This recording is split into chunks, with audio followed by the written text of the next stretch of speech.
Very interesting lesson today. Well, how's everybody this morning? Blessed. Wonderful. All right. Blessed to be Can we here. all stand for the saying of a short prayer, please? And Sister Jeanette, can you say a prayer for us? Precious Father, Heavenly God, thank you, Lord, for being so wonderful to us. Thank you, Lord, for keeping loving us. I thank you, Lord, for all the wonders of this world, Lord. I thank you, Lord, for waking us up this morning and have a beautiful Sabbath day. I ask you, dear Lord, to give everyone safe travel as they're traveling to their different destinations. Hopefully, they're going to fellowship there, Lord, because today is your day. I ask you to please bless Brother Otha in the lessons. Bless the lesson this morning, the study this morning. I ask you to please bless the pastor as he brings the message later. And I ask you to give us a beautiful day today. In Jesus' name, I pray. Amen. Amen. Very good. Thank you.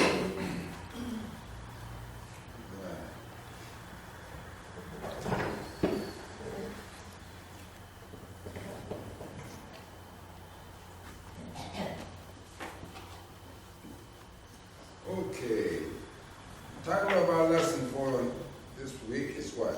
Grateful faith. Grateful faith. And that's lesson 10. In my book, it's page 305. It's for May the 8th, 2016. Okay. Normally, well, my style is, I like to read through the lesson, just in case someone didn't read the lesson. At least they'll have the opportunity to kind of know what the lesson is about. So that's one of the reasons why I like to read through the lesson totally, and then go back and get into the lesson. So, following my custom, my pattern, I'll read out loud, and you can read silently. Read along with me. And incidentally, something else too. If I make a mistake, I would appreciate it if you would correct me. Amen. So, my theory is that's one of the basic ways of learning anything. You make a mistake, somebody needs to call it to your attention. Amen. Otherwise, you continue to walk in the line. Okay. Starting with Luke, chapter 17, verses 11 to 19. Verse 11. And it came to pass, as he went to Jerusalem, that he passed through the midst of Samaria and Galilee. And as he entered into a certain village, there met him 10 men that were, what? Lepers. Lepers, which stood afar off. And they lifted up their voices and said, Jesus, Master, have mercy on us. Verse 14. And when he saw them, he said unto them, Go, show yourselves unto the priests. And it came to pass that as they went, they were cleansed. And one of them, when he saw that he was healed, turned back, and with a loud voice glorified God. Hallelujah. Amen. And fell down on his face at Jesus' feet, giving him thanks. And he was a what? Samaritan. And Jesus answering said, Were there not 10 cleansed? But where are the 9? There are not found that return to give glory to God, save this stranger. And he said unto him, Arise, go thy way. Thy what? Faith. Thy faith has made thee whole. Key verse. Someone read the key verse for me, please. One of them, when he saw that he was healed, turned back, and with a loud voice glorified God. Hallelujah.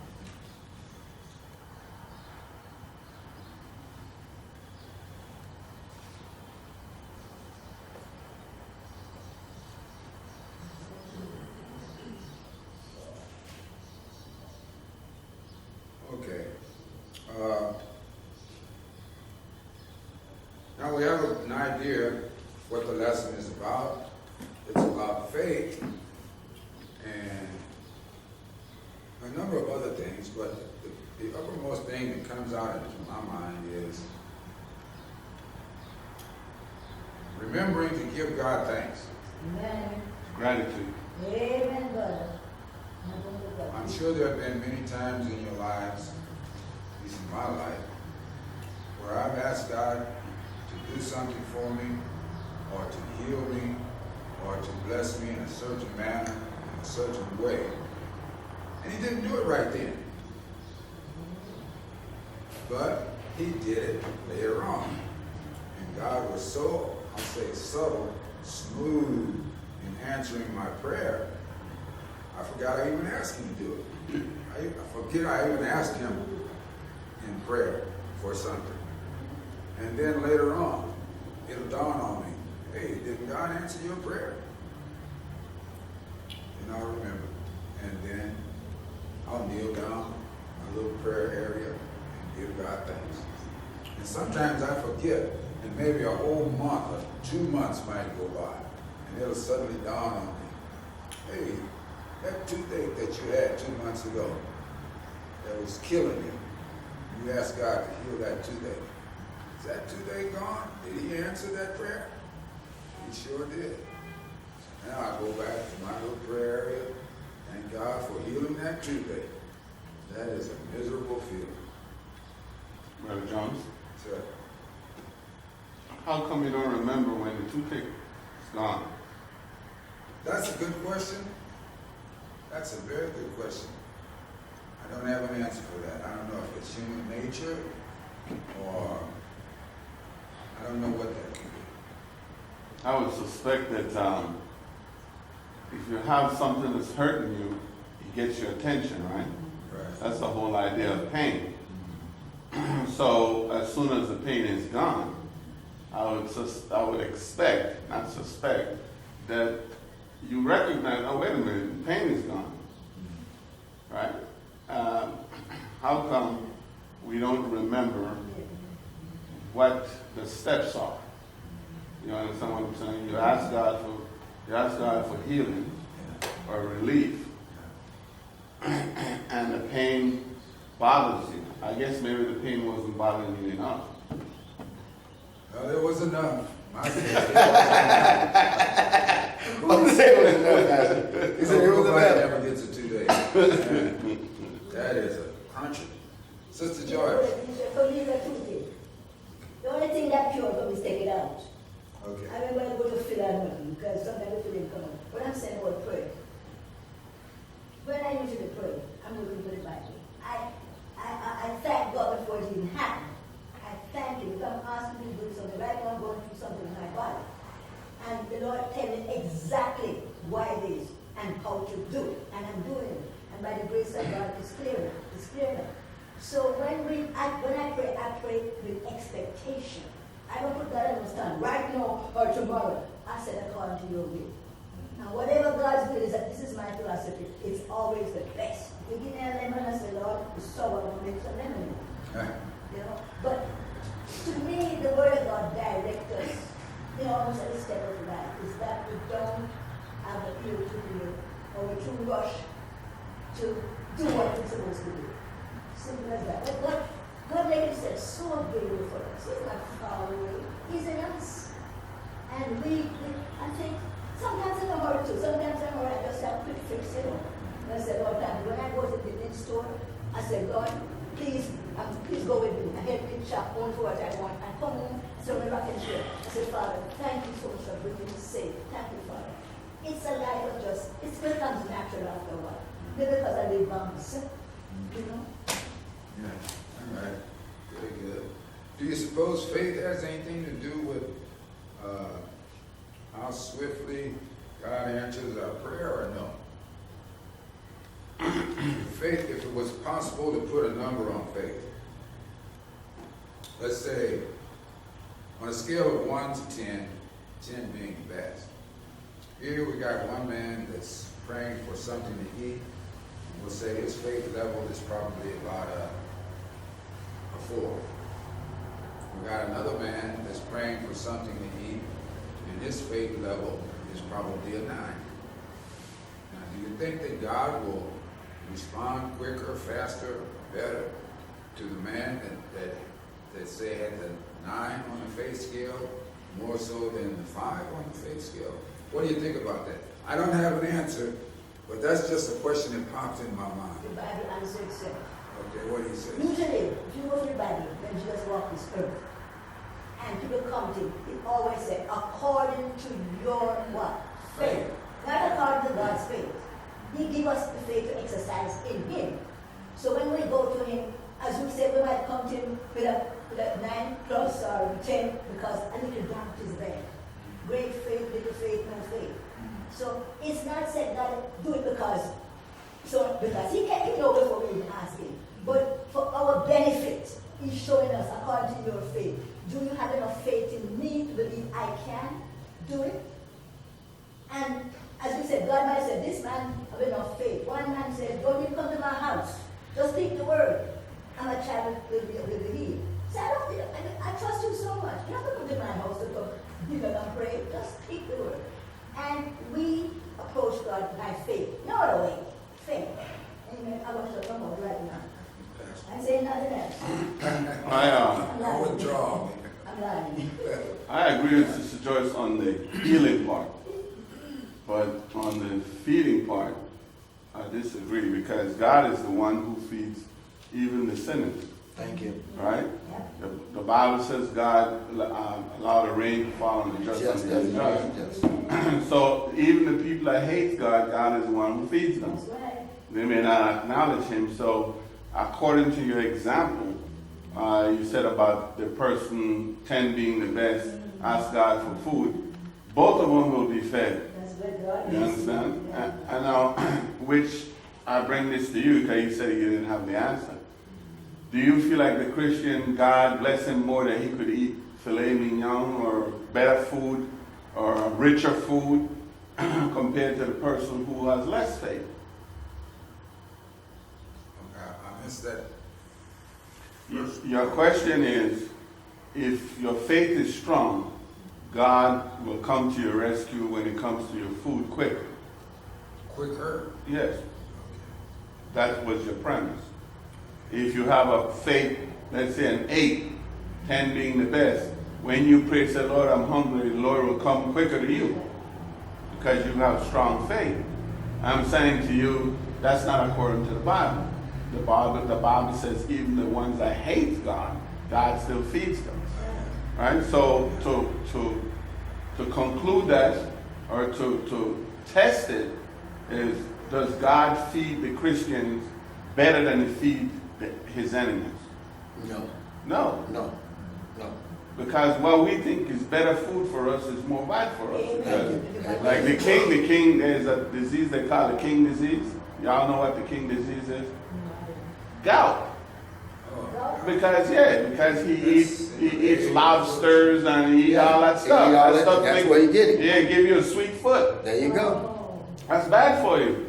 God promised us that our bread and our water will be Sure, short. brother. Not your filet mignon and your McDonald's and your 20-piece bucket. There you go. From KFC or something like that.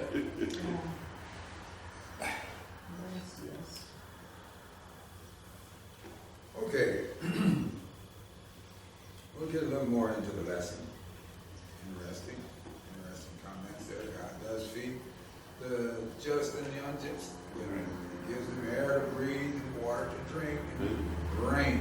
Those are, I would say, basic fundamentals that you're going to get no matter who you are. There you go. There's certain things God is going to give you, even if you don't believe in God. He's still going to give you those basic things, like Sister You know, Joyce. I was talking to my family. I have family who is fellowship, live better than me in a way.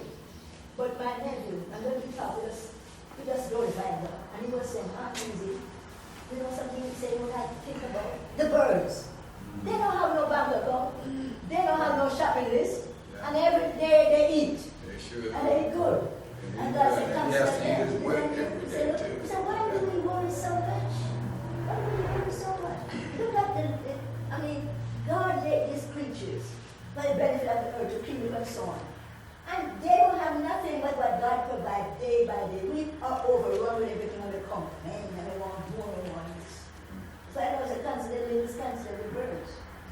strengthen one another. Brother Jones, that also remind me of a dog, right? How come a dog don't need apple juice? And Milk, you know. Scrambled eggs. how come all his drink is water? And food, you know. And you have to Right. feed the food. How come that he's happy with that? That's right. Oh, And he man. can eat anything. That's right. And no bacteria will form inside his mouth. Unless it's, what? Rabies? Rabies. I think that's one of the few. But otherwise, they said a dog's mouth is really, really clean. Yeah. If a dog bites you and he doesn't have rabies, you're going to basically be okay. He's not going to transform any bacteria from his mouth to your body. So, and all he does is what? Drink water and eat pretty much anything. Have you ever seen a cat in your grass? A cat purge himself to eat that Yeah, I've seen dogs do that And too. when we were growing up, we were so primitive. But we were living in God's lifestyle. When you have a cut in your food, not a great big cut. The dog come and lick it, and it brings healing. I'm telling you. The dog come and lick it and brings healing. Okay? When you have a boil in the leg or so, you get a pepper leaf and you quail it. I mean, quail it, you put it with fire with some castor oil. That thing dry in no time. All the things like that they prescribe, but I'm telling you, Hampton, women. I'm going to Noah's Ark. Make sure I keep an update on your phone number. So if I ever get in, you know, Sister Joyce, what do I do with this oil in my I'm home? doing the old fashioned. Yeah. And it works. There's a lot of things in your kitchen. Yeah. A lot of things in your kitchen that people can use, but they're like a ready fix. A ready fix. No, you know, that I don't use toothpaste. I got toothpaste in my house for compliment. I use this baking soda and salt. And I scrub my teeth and I scrub my tongue. And if you stand my break, tell me I will try something else. Okay. For starters, let's take a look at Luke chapter 17 and verse 12. Now, verse 11 tells us that Jesus was traveling and he went through Samaria and Galilee, and focusing in on verse 12. And as he entered into a certain village, there met him what? 10 men. 10 men. And these 10 men had a sickness or disease. And what was that? Lepers. Leprosy. Leprosy. Anybody familiar with leprosy? Can you give me an idea of what leprosy is, or what does it do to you, or what? What is leprosy? It changes your skin tone. Changes skin tone. Okay. Or a scourge. It's contagious. Yeah, and it's contagious too. Okay. And the skin's Okay, I'm glad we got back to the lesson because I have a few questions here about the lesson. Now, if you go back to Don't verse... jump ahead of me now. Oh no, I'm not. I'm going backwards. Because my question to everybody is, now we have to remember who the villages that Jesus passed through. He passed through Samaria and through Galilee. Now my question was, because I asked my wife last night, because I always get on her about not studying the lesson. They just want to read, and that's all they want to do is just read. And then they still don't know nothing, and they done read it. So my question is that we know that Jesus, when he came back to teach the children of Israel, and when he gathered his 12 disciples, in the book of Acts, it says during the Pentecost, they called those 12 Galileans. Am I correct? Am I correct, Pastor? Yeah, I think so. The Galileans, right? So now the Samaria, he told them when they was going out, when he sent them out 2 by 2, to not stop and talk to those Samaritan people. Am I correct? I don't know, I'm not sure. Am I correct, Pastor? Yeah. Follow me, Pastor. Yeah, something like that. Okay, now, my question is, it tells us that it's just 10 men. But how many of these men, we know that only one of them was a Samaritan. So who were the other 9? I don't know. It just says one turned back and that one. But it said he was a Samaritan. They all could have been and Samaritans. But, okay, continue. Okay, my question is and maybe I'm going a little bit off a little way off in it, because when I look at the number, it has 10, then 9, then 1. So my question is, how many of these were Samaritans and how many of them were Galileans? That's my question. Can I speak? Okay, Sister Joyce.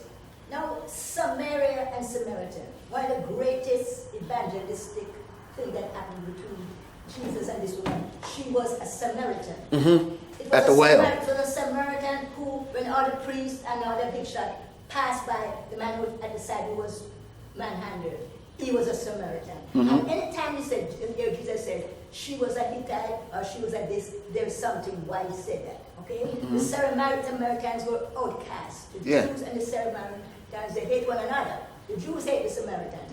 So Jesus, as I said, this was in the hood. Samaria, they came from the hood. And Jesus said, I must needs go to where? Samaria. Okay? And what it is showing, these people, they are the outcasts. Yet, when Jesus did it, he gave a command of faith. Go and show yourself a priest. He didn't heal them. He said, you go show yourself a priest. Answer the question, sister. Yes, okay. Why were they at 9? Were they the 9? I don't know, because it didn't tell. It didn't say that. It didn't say that. I believe there's an implication in it. Yes. Just as you were, as the same line of thought you were going with. Yes. I believe the implication is the reason why the one was identified as a Samaritan because the others weren't. That's what I said. Along with Sister Joyce's example, the good Samaritan. Emphasis is being drawn on the fact that he was a Samaritan and none of the others were a Samaritan. Is that what you're saying? See where I'm going with that? Yes, I said go to Pastor, Right. yes. Jesus always used like the outcast That's it. or the bottom of the barrel. Thank you, right, thank you. To show us how people think, which, go ahead, Sister Joyce. Which it says to me, and this to me is pertinent for today, the Jews have an attitude of privilege. They feel like they're supposed to be. There you Yeah, go. they're blue bloods. Right, exactly. So I think that's part of what the problem here is. It's the same example Jesus gave with the man, the Pharisee, and the tax collector. Mm-hmm. Right? What was the description of the tax collector? Anyway, the Pharisee says, "I'm not like that guy," Yes, yeah. and then the other guy says, "I didn't even have the authority to look up to heaven, right? I got to look down, but Lord help me." And Jesus said that man was justified that very day. So I think there's a thing that the Bible shows us where people who think highly of themselves, right? God don't have no problem, have nothing to do with them. So this guy that came back is a humble person. So we could call him the humble Samaritan. So Pastor, can I just say, so Pastor, it would not be fair to say that, what I'm trying to say is, it has nothing to do with his nationality or none of that kind of stuff, right? It just has something to do with him being thankful and knowing who Jesus really is and how he was cleansed, because he didn't do it on his own. Right. They never would have went to the priest if Jesus hadn't told them to go there. Right. So this guy was really grateful. Right. Yes. That's why you came up with the word gratitude, right? Right. This guy was really grateful for what Jesus had done for him, and he knew that he hadn't done this on his own. But those other 9, whoever they were, boy, they just kept on going. Yeah. He was supposed to heal us. There you go. Thank you, Pastor. There we go. All right, very good. So there was a certain amount of faith on all of them's part, because he told them to go show yourself to the priest, and when he told them that, they weren't healed yet. Right. They didn't get healed until they started going on the way. Right. And as they progressed on the way, then their healing came upon them. Right. But they had to execute the faith to take the first few steps on the way to the priest. That's how I see it. Several. They exercised faith to ask. Yeah. right? And then I exercise faith to comply with what Jesus said, right? Because for example, if you don't feel like the doctor going to heal you, Why go? you're not going to go somewhere. Good morning. Okay.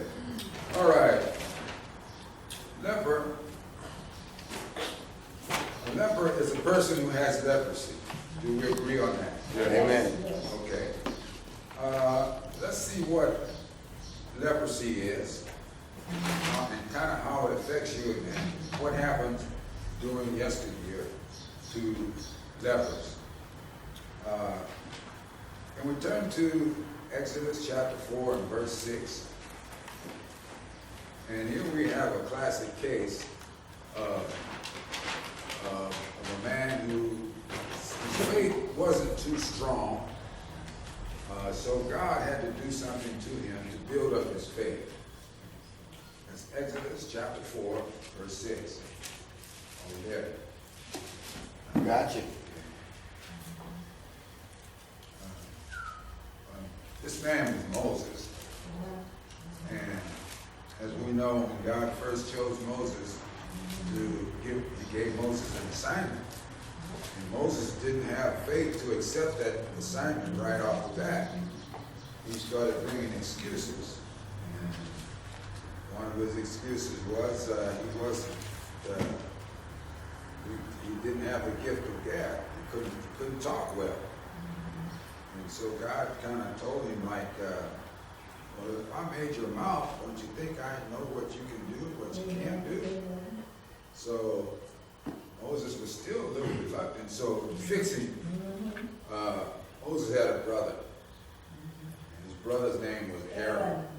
And Aaron had the gift of gab. That guy could talk a stop sign in the same go. But the point that I wanted to bring was leprosy. Exodus chapter 4 and verse 6. Can someone read that for me? Verse 6. And the Lord said furthermore unto him, put now thine hand into thy bosom. Okay. And he put his hand into his bosom. And when he took it out, behold, his hand was leprous as snow. Okay, now what in this verse here, what can we learn about leprosy? Like Arthur said, it changed your skin. Yeah. Just your skin, And it's got and the coloration of the skin might white. be white. Okay. All right. Now read verse 7 for me, please. Exodus chapter 4, verse 7. And he said, put thine hand into thy bosom again. And he put his hand into his bosom again, and plucked it out of his bosom. And behold, it was turned again as his other flesh. Okay, so what do you think? Is God doing something here? Is God working something out here? What do you think he's working out here? Verses 6 and 7. He's working on Moses' faith. Working on Moses' faith. He's trying to show Moses that, hey, put your faith in me, God, and I can do things for you. So he's trying to build Moses' faith. Okay, let's take a look at Brother Otha. But the pastor is when Otha said trying to build his faith. I mean I don't beg to differ, but when you read the story about Moses, God was is showing you that he will always be with you. Is that a part of building your faith? Or because to me, that's what God was trying to show Moses. Because Moses wanted to know that God would always be with him, no matter what he did. Moses wanted surety or clarity that God would always be with him, because God had told him to go on this mission and to tell Pharaoh these certain things. Okay. Now, one of the reason God showed Moses, did what he did to Moses, was to show Moses that he would always be with him, no matter what. He would always be with him. And this lepers was a part of that well, I guess you can't say, yeah, you're right, it's building the faith. After I look at it again. Okay, I answered my own question. Two votes, all right, I'm gonna always be with you. I answered my own Do faith. you believe that? Yeah, got You you. have faith to believe that. Now, if I can give you leprosy and heal you of leprosy, shouldn't that say something about the Lord? The sign of what God- Got you. Okay, let's take a look at, all right. Now, leprosy, turn over to Leviticus chapter 13. And back in the day, leprosy was a pretty serious disease. And if you had a case of leprosy, you couldn't live among civilized brothers. You couldn't live among the people. You couldn't live among the people. They gave you a special recovery house outside, well away from the main camp. That was your habitat, away from society. And not only that, but if you had leprosy, you had to, I believe it's a face mask. You had to have a bandana, something across your mouth, so that you wouldn't be breathing all those germs into other people's face. And if you were walking down the road, down the highway, and you saw Pastor Burke and Elder Tom coming, you'd have to tell them, leper, leper, leper. And that way, those two brothers could either go to either side or get away from you so that they wouldn't come to you. You had to tell them, leper, leper. And that way Sister Michelle can make her decision as to whether she's going to walk close to you or not. And if you don't? It's okay. No, I mean, if you don't say leper, well, what's going to happen to you? Oh, well, it was the law. You were supposed to say it. So you might get stoned. Hmm? You might get stoned. Okay. What was our Leviticus 13:45. Pastor, can you read that for us, please? Yes, sir. Leviticus 13:45. Yes. And the leper in whom the plague is, his clothes shall be rent, and his head bare, and he shall put a covering upon his upper lip, and shall cry, unclean, unclean. Okay. Thank you, sir. That was part of the law. In the Levitical law, he would have to cry unclean, and he had to keep that bandana or whatever it was to cover his mouth. But he didn't have to say leper, he had to say unclean. Right. Same difference. Okay. All right. Same difference. Could be. You had to say something now. But You I have a couldn't have question. leprosy and walk down the street I have a- and not say anything. I have a question. Okay. What is the difference between leprosy and TB? We just went over that. Well, Tell us I again, wasn't Brother here. Arthur, tell us again what leprosy is. And then Pastor Berg, you tell us what TB is. Leprosy is the changing of the skin. Listen to it. It's the changing of the skin color. That's what it is. Because I used to think, and just let me say, when you see an albino person, the Yeah, way I see. their skin is two-toned like that, that's a form of leprosy. Whether you want to look at it or not, but it's not contagious what they have. They're born that way. But it's still a form of leprosy. Now go ahead, Pastor. Will make the skin Yeah. this color. Yes. It's painful. Yeah. And it affects the nerves inside underneath your skin surface there. It makes it very painful. It affects the nerves. And one of the ways you can recognize it is like Arthur said, the skin will usually turn white. Mhm. So the white folks are lepers. No, Tommy. Well- Don't go there. Don't go there. I can't help it, my brothers, because maybe you need to study a little bit more. They are pure lepers. They're not the disease kind of leprosy. See, you'll find that out as you study. But you got up to that point. I like that point you got up to, but you ain't got far enough. Okay, Brother- Pastor, can you read chapter Brother Leviticus teacher. 13 and verse 46, please? Hold it down. I'll come back to you. You said about TB, you want that now or you want that later? Okay. That's let's what go now. I want. Because you know Tom's not gonna rest. If you No, answer his question. I'm gonna rest, but So he's still not resting. that's when I get home. The difference between TB and leprosy, as Brother Arthur says, leprosy is showing more of a disease of the skin and the nerves. TB is a breathing disease. It's a dysfunction of the lung. But what they have in common is both of them are contagious. Very. That's why they lock you up in the TB ward. That's right. They lock you away when you got TB because the same thing you said, you got to cover your mouth because when you cough and have TB, that germ goes around and it goes inside the nose and it hits the lung. It's like they say it's a bacteria that stick to the lung, right? And it start eating the lung slowly. And they'll kill you. Mm-hmm. That's why when we used to see TB sufferers, after a while, they get so thin and withdrawn. It's almost sucking them apart from the inside. That's right. Brother teacher, I didn't get in on that from the beginning. I'm sorry that I'm late. I can't apologize for the taxi driver today, but I have to apologize for being late. But the reason why I asked that question was because my wife was telling me just this week that Shauna's husband that was sent back down into Mexico, Robert? He has recently contacted TB, and he has to wear that mask over his face now. Even though he's still on, he still have to wear that mask over his face. And I know, the way she said, he has been real sick behind it.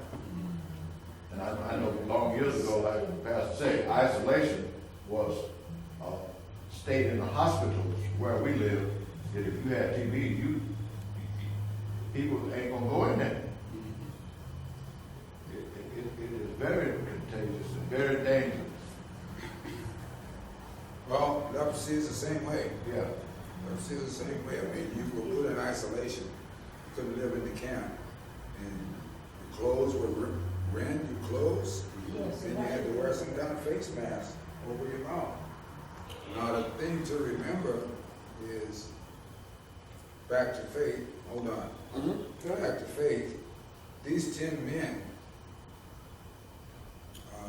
they had to exercise a lot of faith because they knew the law. And I believe that this is one of the reasons that they were far off when they cried to Jesus. They didn't come up to him and talk to him or ask him to heal them. They stayed back. They were far away because it was the law of the lepers that you couldn't associate with society. So they kind of had to yell at him, "Master, heal us, Master." And that's when Jesus told them what? Go see the priest. So when they started going to see the priest, bingo, their mask fell off. Their skin turned back to a normal color. They felt good. They were refurbished, as they say. And as they were going, but only one man turned around. "Thank you, Master." He didn't holler it out like that. You don't do that. He went and fell at his feet, and "Master, thank you."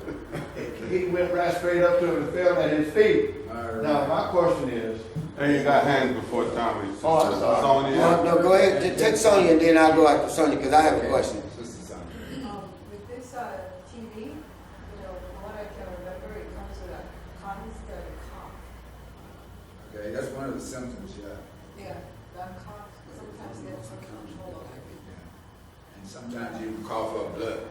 That's for Yeah. severe case. It's Severe bad. case, you can It's cough bad. up blood. real bad. Brother Art. Okay, now I have a two-part. I have a question here, and then I'm along with a statement. First of all, the two diseases that we're talking about, which is tuberculosis and lepers. Now, these two diseases, if I'm not mistaken, correct me if I'm wrong, it was tuberculosis was most common with black folk. Okay? That's what I was told as a child. It was most common with black folk. Now, and the lepers, if you look at the lepers was most common in the Bible with the Jews. That's who it was most common with. You don't see nobody else in the Bible getting lepers. You don't see that. You do not see it. So you have, we have to put things in perspective. It was most common with God's people. It wasn't common with the heathen and all the rest of these Wait a folks. minute now. At least it doesn't say it in the Bible, does it, Pastor? Early on, the Samaritans were not God's people. Hold on. In the early days, the early times. You remember where we are now. We're in Luke, so we're in the New Testament of the Bible. In the old, if we go back to the old book, Naaman was a Syrian, and he had leprosy. who did? Naaman. The leper. Naaman was a Syrian. Big boss. He was Syrian? But to reinforce what you said, the Bible, the Old Testament, is mostly about God's people. People. So Yeah, that's what I'm saying. most naturally, it'll tell you the problems they have. Thank you. That's the problem that I'm looking But I at. bet everybody had caught leprosy. Every nation caught leprosy. But God only gave the example to his people, right? Right, yeah. The Bible doesn't talk about all these other people having it. That's why I said what I said. Yeah, God usually take them out. Yeah, he usually. I guess it's better to catch leprosy than to be killed, right? Okay, now my other question is back to you, Brother Otha, about the man. Now, Pastor, I have my issue with this, everybody, all of them being healed. Now, one of the things that if we go into the lesson and we understand one thing, Jesus, after that man went back and thanked Jesus, what did Jesus say to him after he went down and fell at his feet and thanked Jesus for the healing? What did he say to him? He said his faith had healed him. Isn't that what he said? It says his faith have made him whole. Whole, made him whole. So what about the other 9? They ain't whole? I believe what Jesus was saying, that the other 9 got their physical disease healed, but their sins wasn't forgiven. This man, because he came to God and recognized where his healing came from, God, he made him whole. That's right. You know, Jesus telling me, your sins are forgiven also. Because remember, not everybody that Jesus healed physically, he said, now go that way, your sins are forgiven. Yes. Thank you, Pastor. That's just how I look at it. Brother teacher, I see something clearly in the number of verses.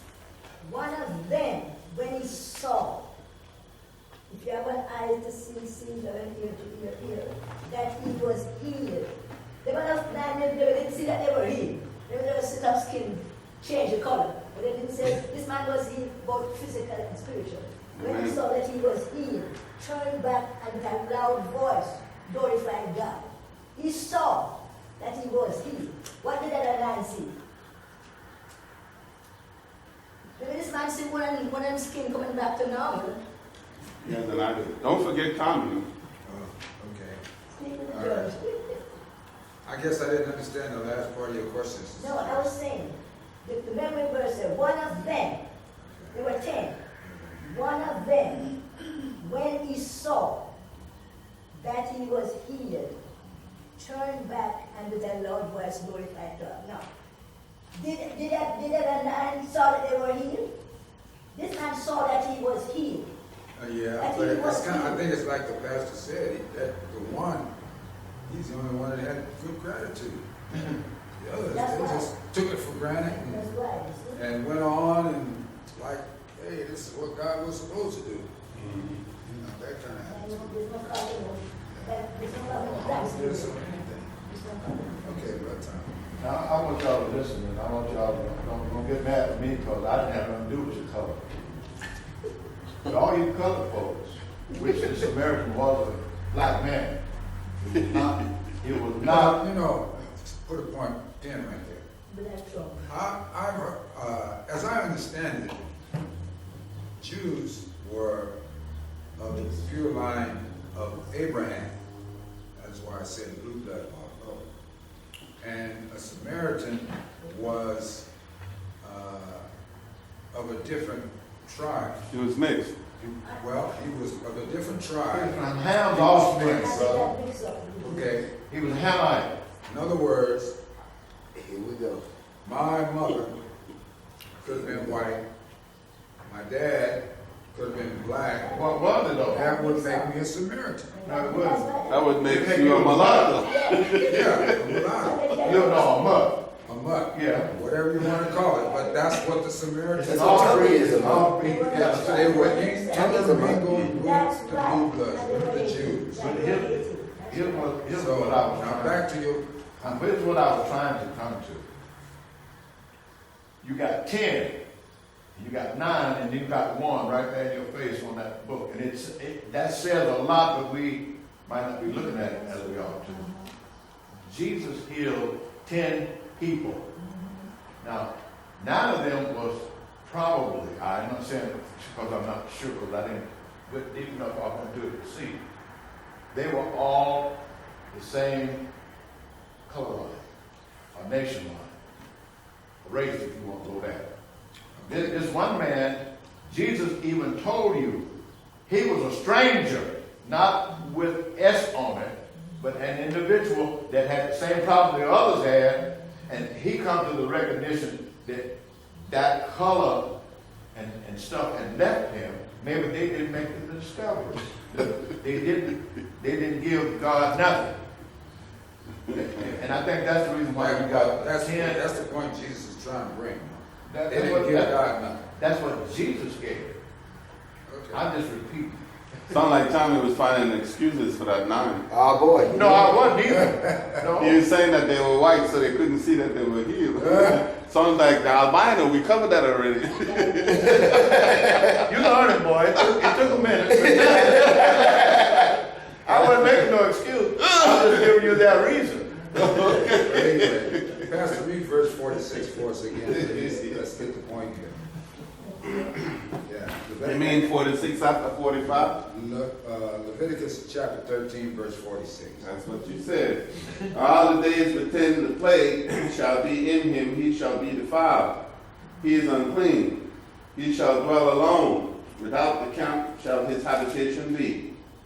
The garment also that the plague of the leprosy is in, whether it be woolen garment or a linen garment, whether it be a wart or a woof of linen or a woolen, whether it's in a skin or in anything made of skin. And if the plague be greenish or reddish in the garment or in the skin, either the wart or in the woof, or in anything of skin, it is a plague of leprosy and shall be shown unto the priest. Okay, Pastor. Very good. Thank you. So there's quite a description there of leprosy and how to recognize the symptoms. And one of the cures was you would have to take yourself to the priest. The priest would quarantine you for 7 days.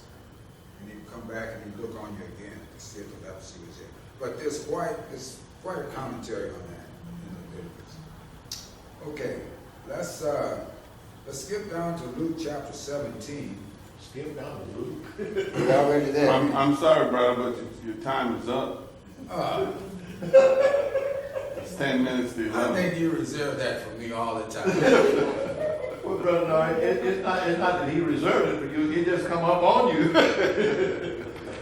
Okay. And we were having too much fun. Amen. Okay.